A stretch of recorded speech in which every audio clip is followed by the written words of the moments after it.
Okay, i opgave A, der har vi lavet 3 boxplots. Her har vi kvindernes, hernede har vi mændenes, og så har vi for dem begge to her.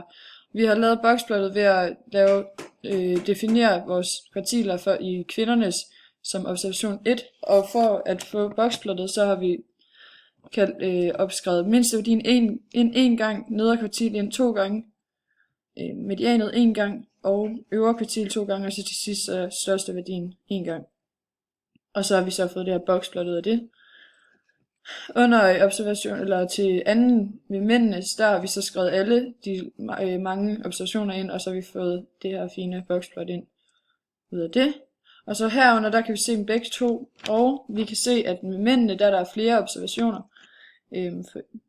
og ved kvinderne, der er den er forskudt lidt til venstre, så vi kan se, at den er lidt lavere, og dermed at kvindernes systoliske blodtryk, det også er lavere.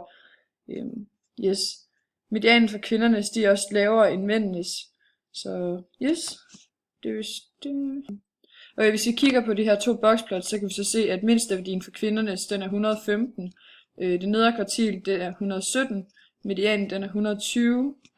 Det øvre kvartil, den er 102. Og største værdien, den er 128. Og ved mændene, der er mindsteværdien 119.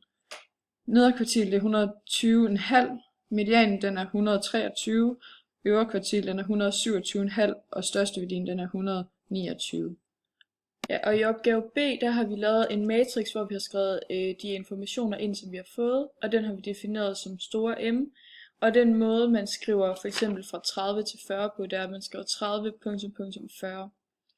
Så har vi brugt kommandoen plot sumkurve til store M, og så har vi fået den her sumkurve. Og for at finde ud af, hvor mange procent, som er 55 eller derover, så har vi tegnet en streg på 55 ved x-aksen, og så gået ud af y-aksen. Og der kan vi se, at 80% er under 55, det vil sige, at 20% er 55 eller derover. Og for at finde ud af, hvor mange procent der er imellem 35 og 45, så har vi først tegnet en streg fra x-aksen på 35 og ud i y-aksen, og det samme har vi gjort ved 45. Og så har vi så fundet ud af, at der er 24%, der er mellem 35 og 45.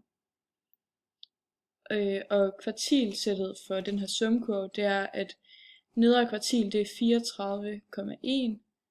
34,1. Medianen, er det ikke rigtigt? Medianen er 43,4, og øvre kvartil, det er 53,1.